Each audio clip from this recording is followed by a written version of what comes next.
JJP और चंद्रशेखर रावण, दलित combo plus Jat, दलित जाट का पहला फर्स्ट कॉम्बो जो बीजेपी एक तरफ नॉन जाट की पॉलिटिक्स कर रही है, नॉन जाट की राजनीति कर रही है, वहीं दूसरी तरफ जाट की राजनीति और दलों पर करा रही है।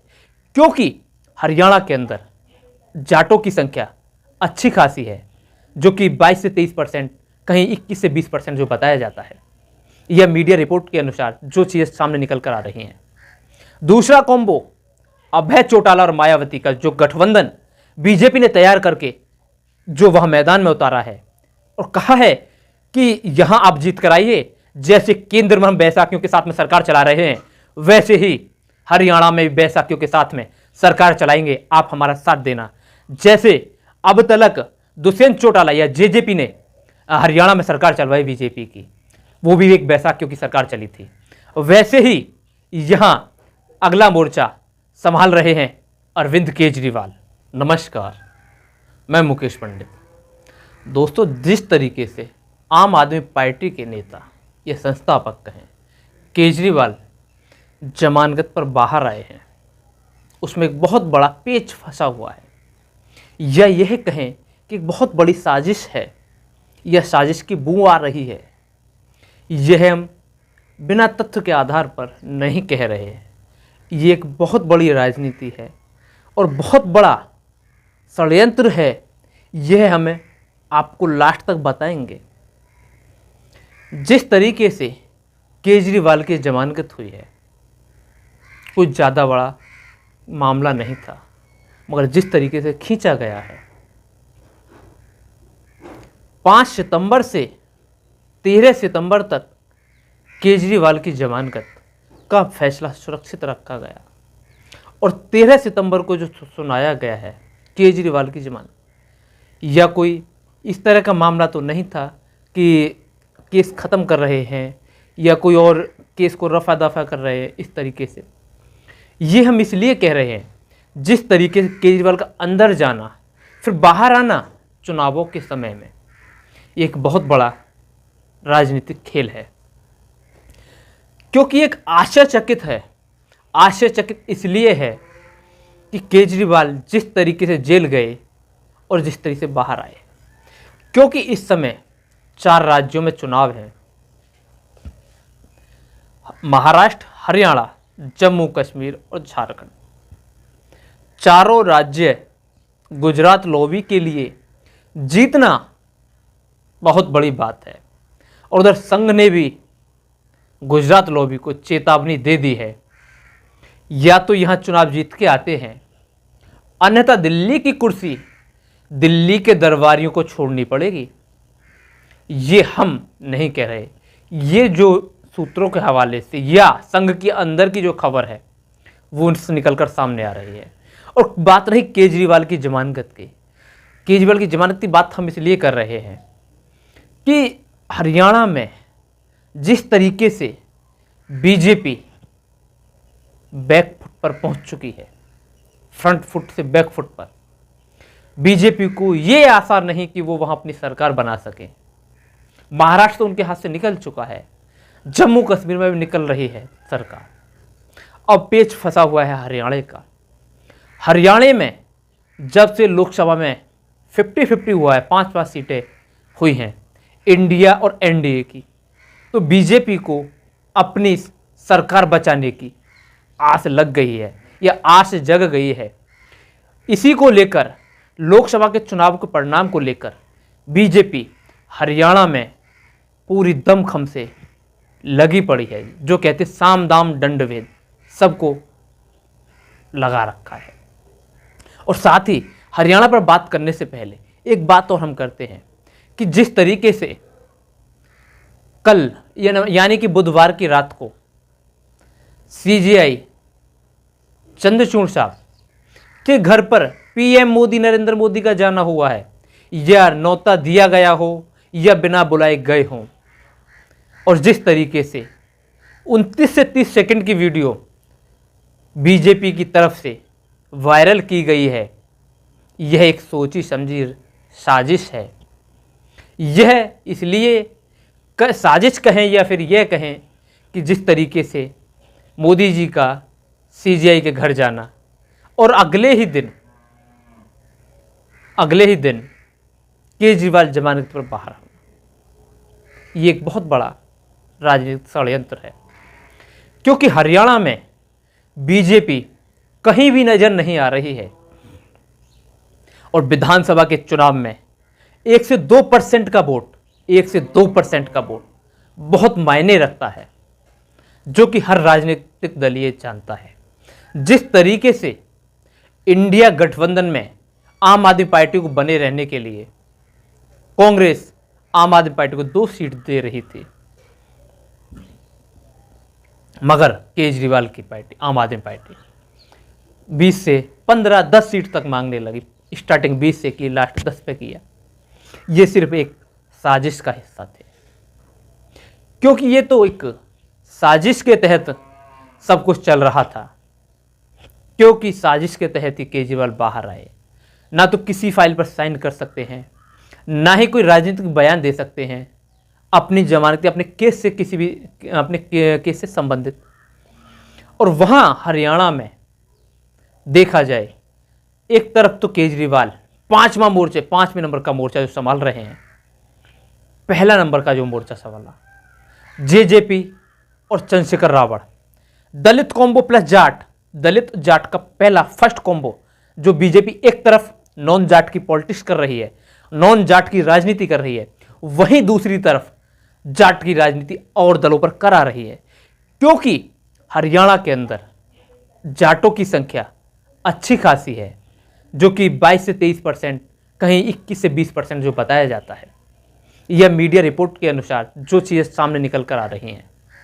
दूसरा कॉम्बो अभय चौटाला और मायावती का जो गठबंधन बीजेपी ने तैयार करके जो वह मैदान में उतारा है और कहा है कि यहां आप जीत कराइए, जैसे केंद्र में हम बैसाखियों के साथ में सरकार चला रहे हैं, वैसे ही हरियाणा में भी बैसाखियों के साथ में सरकार चलाएंगे, आप हमारा साथ देना।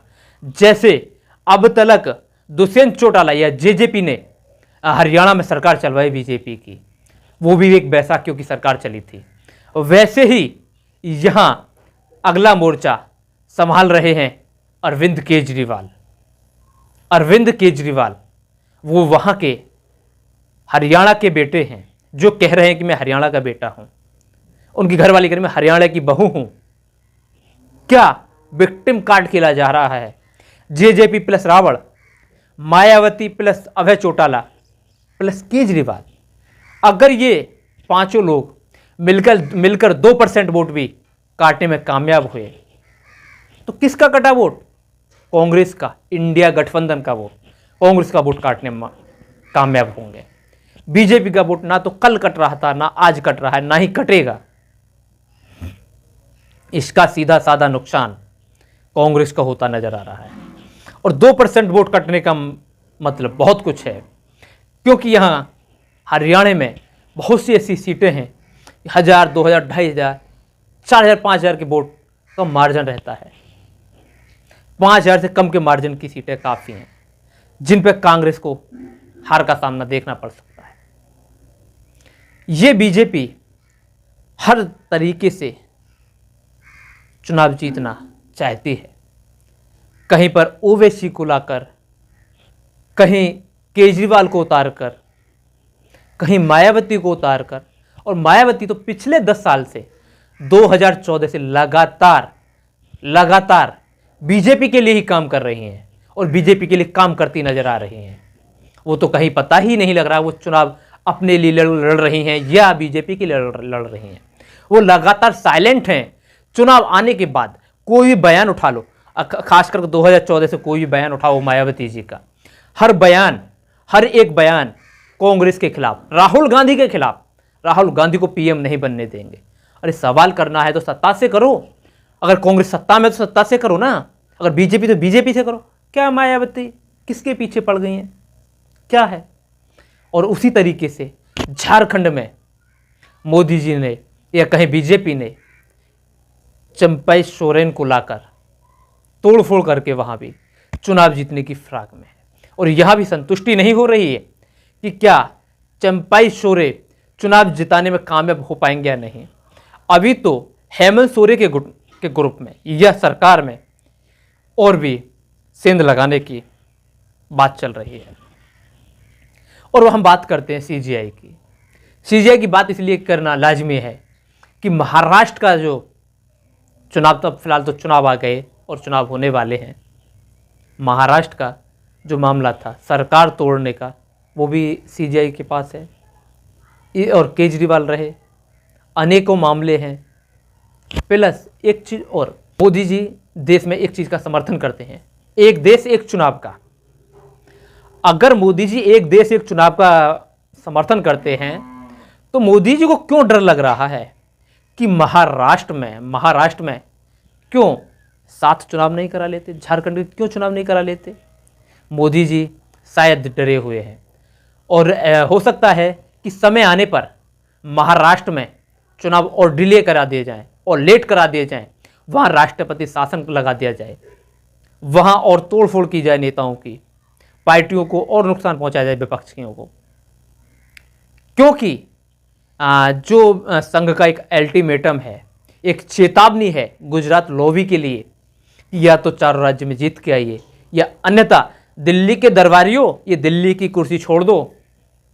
अब देखना ये होगा कि दिल्ली के दरबारी गुजरात जाते हैं या दिल्ली के दरबारी अपनी दिल्ली की गद्दी बचाने में कामयाब होते हैं, ये तो समय बताएगा। फिर आते हैं हरियाणा पर। हरियाणा अभी तो हुड्डा परिवार जो है, या कहें भूपेंद्र सिंह हुड्डा, जेल जा सकते हैं। जिस तरीके से भूपेंद्र हुड्डा के ऊपर शिकंजा कसा जा रहा है, लगातार शिकंजा कसा जा रहा है, उन्हें पता है कि अगर जब तक भूपेंद्र हुड्डा बाहर है, जब तक पेश डालना बहुत ही मुश्किल है, बहुत मुश्किल है चांस। दीपेंद्र हुड्डा अकेला पड़ेगा, भूपेंद्र हुड्डा जेल जाएगा, ये बीजेपी की आइडियोलॉजी है। यह चुनाव जीतने के लिए ये करने की प्लानिंग भी है। क्योंकि हरियाणा के अंदर लगभग 20% तुम्हारा 20 से 22% दलित वोटर है, 22% के आसपास जाट है, दोनों का कॉम्बो लगभग 44% है। उस 44% को तोड़ने के लिए जो कि लगभग बीजेपी के खिलाफ है, उसको तोड़ने के लिए ये 5 लोगों को वहां मैदान में उतारा है। क्या बीजेपी इतनी डर चुकी है कि उसे अब चुनाव जीतना भी, अपने नाम पर चुनाव जीतना या अपने दम पर चुनाव जीतना मुश्किल हो रहा है? जो कहते थे कि मोदी की लहर या मोदी की गारंटी, हरियाणा में क्या है, क्या चल रहा है? और बात करें केजरीवाल, जो वहाँ विधानसभा सीट की जो मांग थी 20-15 लाख 10 पर जो टिकी थी, इंडिया गठबंधन में हर जगह कामयाबी मिली। आम आदमी पार्टी के साथ में जहाँ जहाँ गठबंधन था वहाँ का प्रदर्शन क्या था? दिल्ली जीरो। हरियाणा में क्या रहा? केजरीवाल एक सीट नहीं जीत पाए, जो एक सीट मिली थी वो भी नहीं जीत पाए, बहुत बड़े मार्जिन से चुनाव हारे। और रहा पंजाब अपने दम पर जीते, कांग्रेस अलग गठबंधन से, और केजरीवाल अपने एक दम पर। क्या था वहां? गुजरात में दी सीट, वहां क्या हुआ केजरीवाल का? वहां भी चुनाव हारे। इंडिया गठबंधन में केजरीवाल का कोई महत्व नहीं रहा। बस केजरीवाल इस समय बीजेपी के इशारे पर, या ये कहें बीजेपी के लिए काम करते नजर आ रहे और करते रहेंगे, जिस तरीके से मायावती कर रही हैं, चंद्रशेखर आजाद, दुष्यंत चौटाला, अभय चौटाला और चौटाला परिवार। हरियाणा में तो सिर्फ बीजेपी को भी पता है कि यहाँ बीजेपी और कांग्रेस का ही शासन रहेगा, वहाँ के लोगों को भी पता है। चौटाला परिवार का अस्तित्व फिलहाल खत्म होता हुआ नजर आ रहा है, और वहाँ की जनता भी यही जानती है कि कांग्रेस और बीजेपी फिर भी दलित और जाटों को सेंध लगाने के लिए 5 लोगों को उतारा है, 5 पार्टियों को उतारा है। एक चीज सामने और आ रही है निकलकर कि जहां इन 5 लोगों ने जो अपने प्रत्याशी उतारे हैं, कोई भी एक प्रत्याशी बीजेपी को नुकसान नहीं पहुंचा रहा है। हर एक प्रत्याशी कांग्रेस को या कहें इंडिया गठबंधन को ही नुकसान पहुंचाता नजर आ रहा है। उस पर भी हम जल्दी रिपोर्ट लाएंगे कि कहां कौन प्रत्याशी कितना नुकसान पहुंचाएगा इंडिया गठबंधन को या कांग्रेस को, या भूपेंद्र सिंह हुड्डा के नेतृत्व में जो वहां चुनाव लड़ा जा रहा है उसको कितना नुकसान होगा, या हुड्डा परिवार कितना नुकसान या उसकी कैसे भरपाई कर पाता है और किस सीट पर क्या समीकरण है, वो भी हम आपके साथ जल्दी लाने वाले हैं। जय हिंद, जय भारत।